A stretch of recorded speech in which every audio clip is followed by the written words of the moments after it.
ఓం శుభంకర్యే నమః. నిఖిల శ్రేయోదాయని సర్వకార్య సిద్ధిప్రద పరబ్రహ్మస్వరూపిణి శుభంకరీ నమోస్తుతే.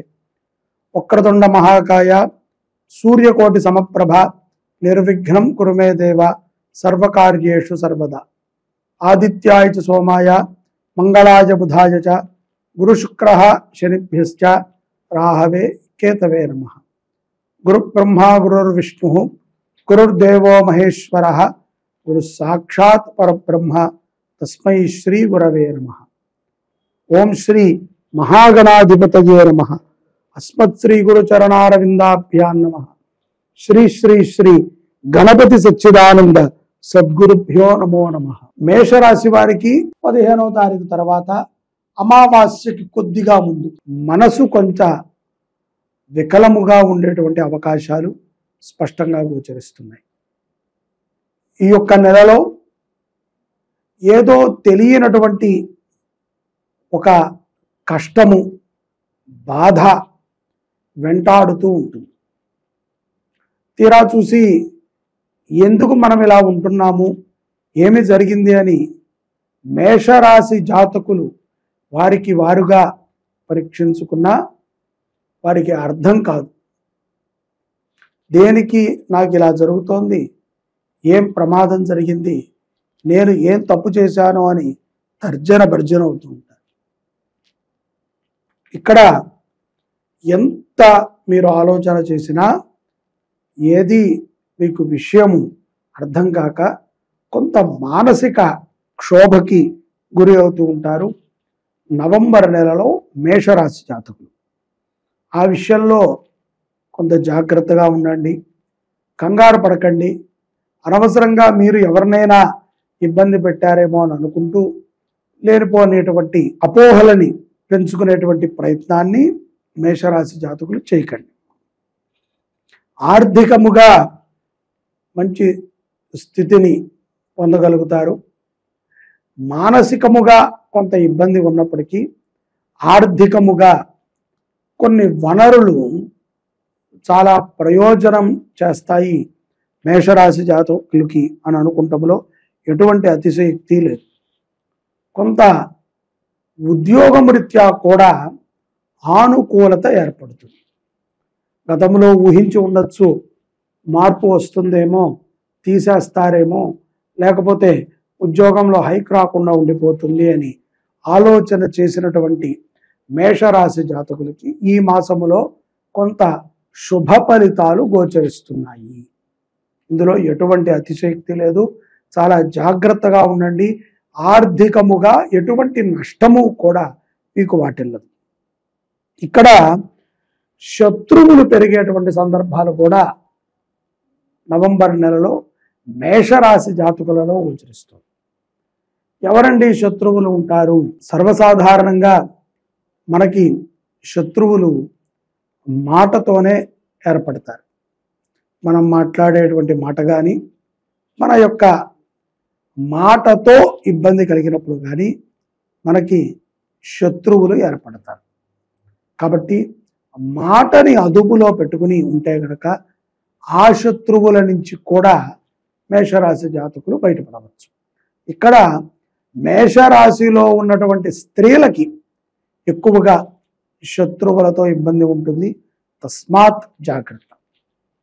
కొంత ఈ యొక్క స్త్రీల విషయంలో, స్త్రీలకు సంబంధించినటువంటి విషయాలలో స్త్రీలు కానీ, మీ యొక్క ఎవరైతే మేషరాశి జాతకుల్లో ఉన్నటువంటి స్త్రీలు ఉంటారో వారు మీ యొక్క పిల్ల విషయంలో కానీ, అత్తగారి విషయంలో కానీ, పిన్ని విషయంలో కానీ, లేకపోతే మీ బంధుమిత్రుల విషయంలో కానీ, ఆప్త స్నేహితుల విషయంలో కానీ మాటతో కొంత శత్రువులని సంపాదించుకుంటారు అని అర్థమవుతుంది.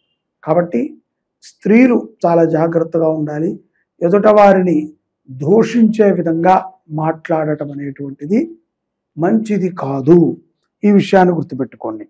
అలాగే కొంత ద్వితీయార్థములో ఎప్పుడైతే కనుక ఈ యొక్క నవంబర్ 15వ తారీఖు అలా మనకి దాటుతుందో అటువంటి సందర్భాలలో కొంత గ్రహముల యొక్క మార్పిడి ఉంటుంది. మనకి అమావాస్యకి దగ్గరికి వెళుతూ ఉంటే, కార్తీక అమావాస్యకి దగ్గర సమయంలో కొంత అనారోగ్య సమస్యలు, ఇవి కూడా ఉదరానికి సంబంధించినవి.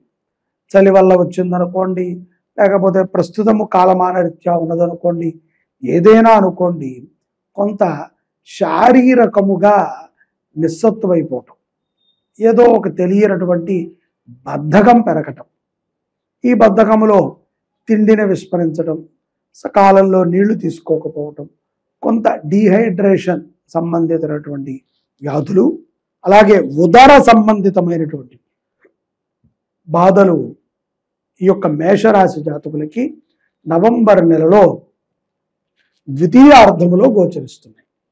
అంటే నవంబర్ 15వ తారీఖు తర్వాత అమావాస్య ముందు నుంచి ఈ యొక్క ప్రభావము మేషరాశి జాతకులకి ఉంటుంది.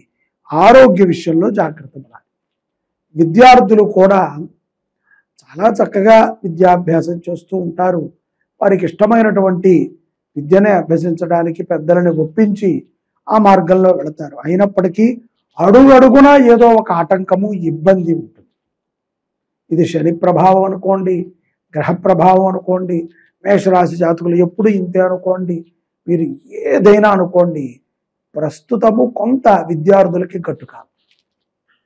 ఇటువంటి సమయమునందునే కొంత మనము మన యొక్క మనస్సుని భగవంతుడి మీద పెట్టాలి. చాలామంది అనుకుంటారు, ఏముందిలేండి, కష్టాలు అనేవి అందరికీ వస్తాయి కదా, మాకు కూడా వచ్చాయి, దాటేస్తామని. కొంతమంది కష్టాలని దాటుతూ కూడా భగవంతుణ్ణి ధిక్కరించే వాళ్ళు ఉంటారు. కొంతమంది కష్టాలు లేకపోయినా సరే కావాల్సిగా దేవుణ్ణి ఏదో ఒక మాట అనేటువంటి వాళ్ళు ఉంటారు. ఇందాక చెప్పిన విధంగా నోటితో మనము శత్రువులనే తెచ్చుకుంటాం. అది అంతఃశత్రువైనా ఉండొచ్చు, బాహ్య శత్రువైనా ఉండొచ్చు. కాబట్టి మనకి ఉన్నటువంటి నోటి సరదా ఏదో ఒక మాట అనేయాలి. మనం అనేస్తే ఏముందిలే, పట్టించుకునే వాళ్ళు ఎవరు అని. అసలు ఎవరి మాట పట్టించుకోనటువంటి వాళ్ళు మీ మాటను పట్టించుకోవచ్చు. కాబట్టి విద్యార్థులు కూడా మీ యొక్క ఉపాధ్యాయులతో కానీ, స్నేహితులతో కానీ, తోటి విద్యార్థులతో కానీ, మీ తోటి వయస్కులతో కానీ చాలా జాగ్రత్తగా మంచిగా మాట్లాడాలి. ఏదో మనం నోటుకొచ్చినట్టు మాట్లాడేయటం, అబద్ధాలు చెప్పేయటం, తల్లిదండ్రులకి ఏమార్చేయటం చేస్తే ఇప్పుడు కాలం నడిచిపోతుందయ్యా. ముందున్నటువంటి కష్టకాలములో ఈ అబద్ధం వల్ల నువ్వు రక్షించడం కష్టం. నువ్వు ఇప్పుడు అబద్ధం చెప్పావు కాబట్టి నిన్ను మీ తండ్రి గారైనా, తల్లిగారైనా, బంధువులైనా, సోదరులైనా, మిత్రులైనా రక్షించడం కష్టం. అదే నిజాయితీగా ఉంటే గనక ఒక ధర్మమైనటువంటి మార్గంలో నిన్ను ధర్మమే రక్షిస్తుంది. నీ నిజాయితీనే నీకు ఆసరాగా నిలబడుతుంది. మనకి ఎన్నో ఉదాహరణలు ఉన్నాయి, ఎన్నో కథలు కూడా ఉన్నాయి. కాబట్టి ప్రత్యేకంగా ఈ సందర్భంగా మనం కథలని చెప్పుకోకర్లేదు. నిజాయితీ ఎప్పుడూ కూడా నిప్పు లాంటి, అది దూరంగా ఉన్నా దగ్గరగా ఉన్నా దాని స్వభావం ఒకటే, అబద్ధాన్ని కాల్చివేయటం. కాబట్టి నిజాయితీగా ఉండండి. విద్యార్థులైనా, ఉద్యోగస్తులైనా, వివాహితులైనా, అవివాహితులైనా, ఎవరైనా సరే నిజాయితీగా ఉండండి.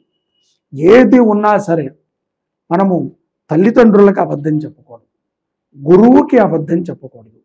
చాలామంది దేవాలయాలకు వచ్చి అక్కడ కూర్చుని అక్కడ దేవుణ్ణికి మనసులో చెప్పేసుకుంటూ ఉంటారు, ఇలా చేశాం, అలా చేశాం, ఇంకోసారి జరగకుండా చూడు, అది అలా పరమాత్మకి చెప్పుకోవటం వల్ల ఎంత నిజాయితీగా మనం చెప్పుకుంటాం. కళ్ళు మూసుకుని ఆత్మలో ఆత్మ అన్వేషణ చేసుకోవయ్యా అంటే మనం కొన్ని దాచిపెట్టుకుని కొన్ని చేసుకుంటామా, అన్నీ గుర్తొచ్చేస్తూ ఉంటాయి. ఇది గుర్తు రాదు అనేది లేదు.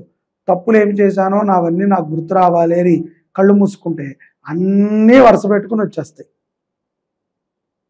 అలాగే మనము ధర్మముగా ఉండాలి అని పరమాత్మని ప్రార్థన చేయాలి.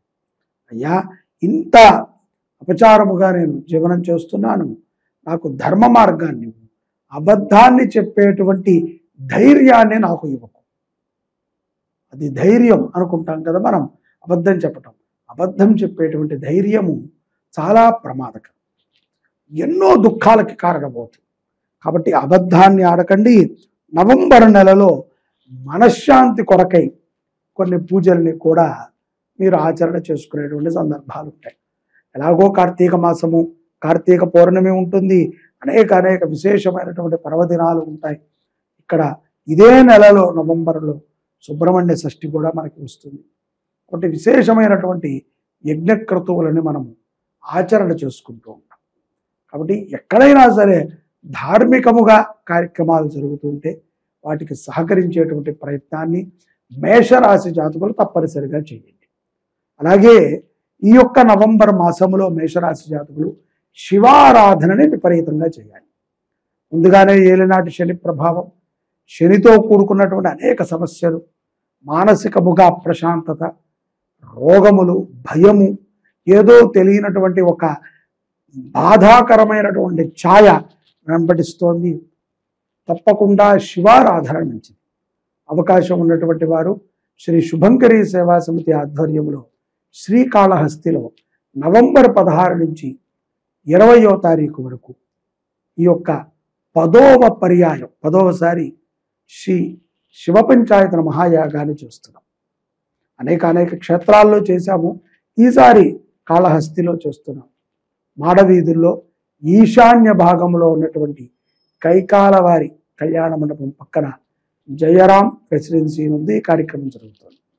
దాంట్లో ఆసక్తి ఉన్నటువంటి వారు తమ పేరుని నమోదు చేసుకుంటే ఎంతో పుణ్యం. రాహుకేతువుల యొక్క దోషము, సర్ప దోషము, ముఖ్యంగా ఛాయా ప్రతిమ దోషాలన్నీ తొలగి చక్కగా శుభాలు మీ యొక్క ఇంట్లోకి, గ్రహాల్లోంచి మీలోకి కూడా వచ్చి మిమ్మల్ని అనుగ్రహిస్తాయి అని మీకు చెప్తున్నాను.